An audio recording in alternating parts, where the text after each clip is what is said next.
Welcome to Voodoo Whiskey Gaming, and this is my late review of Marvel vs. Capcom Infinite. I played it on the PS4, it's also available on the Xbox One and PC. So before we get too deep into that, I am going to say that Capcom fighting games are not my favorite fighting games. I feel like the level of entry, like the barrier to entry, is a bit high. I feel like the way they do their controls, that's not bad, but the way they explain their controls and tutorials for figuring out super moves and whatnot, it's just a bit high, and I think it's intentionally that way for competition's sake and for the incredibly skilled players, but I think that eliminates the more casual players, because as much as I do enjoy fighting games, I feel like the Capcom ones are a little harder to get into. So that having been said, let's jump into the story, which for once it has a real story. And as anyone who's watched any of my reviews, I do enjoy story in fighting games, but let's face it, the last time Capcom really went for it, they dropped the ball because it wasn't even ready when they launched it. Fortunately for them, this time around, it was actually ready. There is actually a story. Unfortunately for them, it's kind of a shit story. One big baddie from the Marvel universe, one big baddie from the Capcom universe. They merged to create Ultron Sigma, and it's kind of garbage because it's just merging all the universes together. And now the heroes have joined forces to try and stop him, and there's this weird, like, virus that they've created that takes over organic life and turns them basically into slaves of Ultron. Plus they have a couple of the Infinity Stones, and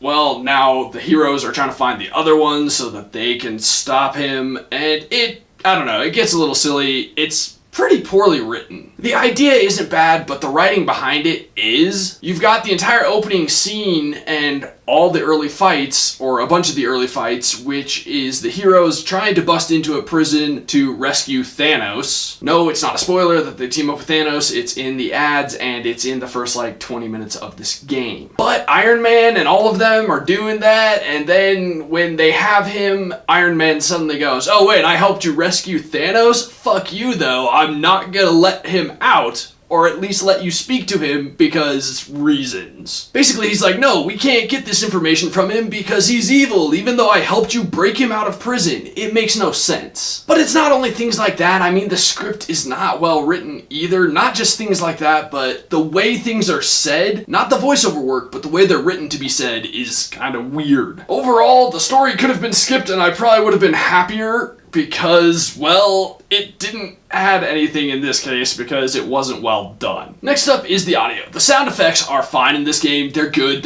They're exactly what you've come to expect from the Marvel vs. Capcom universe. That having been said, the voiceover work, some of it is well done, some of it is garbage, and it's clear they tried a little too hard with some of the voice actors. And by that I mean they clearly tried to find certain voice actors to imitate the Marvel characters from the MCU. Unfortunately, it's generally a miss, and by generally a miss, it's always a miss. But not just that, like I said, the voiceover work is not amazing. Some of it's okay, but some of it is just garbage. It's really poorly done. So I mean, I don't think the audio's amazing in this game. I mean, when you're fighting, it's fine. That works. That's good. But a lot of it for the campaign is just garbage. Next up, and one of the most important things, is the gameplay. So you've got your campaign mode, you've got your arcade mode, you've got a bunch of other modes, and that is good. It's actually very important for this game because fighting games are boring if there's only one mode. One thing they've done that definitely affects the gameplay is they've removed a lot of characters. Any X-Men characters, those are gone. I mean, which sucks, quite frankly, because there's some of the classics. Anything that is not in the MCU right now,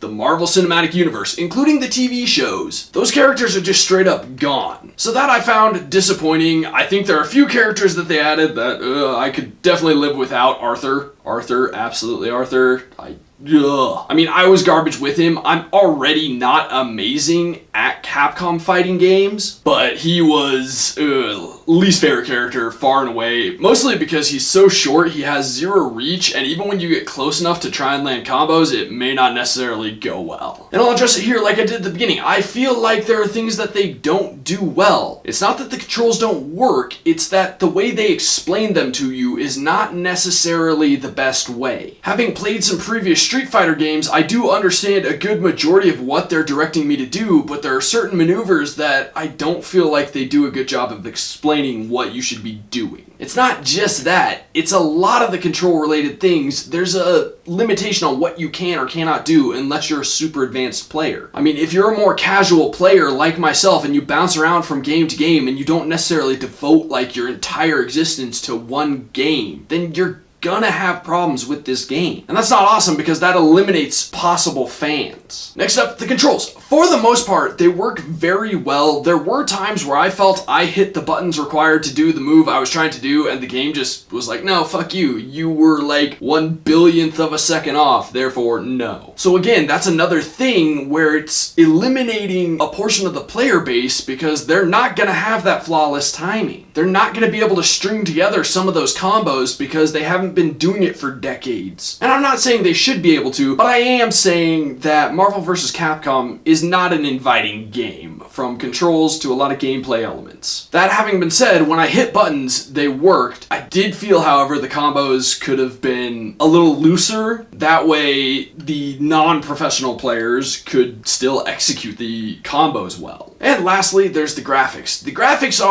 they're interesting. I think they work for what they're trying. I do, however, feel like some of the character design is just pure shit. Specifically, I feel that way for the Marvel characters. Not every single one of them, but mostly the male characters. Almost all of them look like this at all points in time for whatever reason. They have incredibly short necks and incredibly huge shoulder muscles. So that just looks awkward, and on top of that, well, most of the male characters have the exact same physical body, just a different head and costume. Not every single one of them. Iron Man's body does not look the same as Captain America's, but Doctor Strange, Captain America, and Black Panther, they all have the exact same body, and the other problem is their heads are all way too small for their bodies. They look weird. Also, the capes look really weird on them. They do this weird like going up and then back down thing rather than just, going back and down like they should. Which I find weird because all the Capcom characters are done very well. They all look fine, although I will say going with Resident Evil 5 Chris Redfield is a weird choice, but hey, I don't know, it just kind of bothered me. Specifically, I should say it bothered me while watching the cutscenes in the campaign. When you're fighting, you don't give a shit. There's too much other stuff going on the screen while you're fighting to worry about how awkward your character looks, but that having been said, it is still something that I find distracting. So to wrap this up, at the end of the day, if you're a die-hard Street Fighter fan or Marvel vs. Capcom fan, you've probably already bought this, you're probably enjoying it, but if you're like me and you play a little bit of everything, there's not a ton of things you're die-hard into, you're a more casual gamer, although I guess with the amount of gaming I do, I'm probably not very casual, but I don't commit to a single game for hundreds and hundreds and hundreds of hours. I would say this game is skippable. Honestly, I think there's better fighting games out there because they have a lower bar for entry. So it's kind of a bummer that the newest iteration just isn't made for people like myself. Okay, so in the comments below, why don't you tell me who your favorite character is from any of the Marvel vs. Capcom games? I actually really enjoyed Ghost Rider and Dante. That was probably one of my favorite team-ups in this game. And as always, thanks for watching. If you enjoyed the video, please hit that like button. And if you like what I'm doing in general, share, subscribe.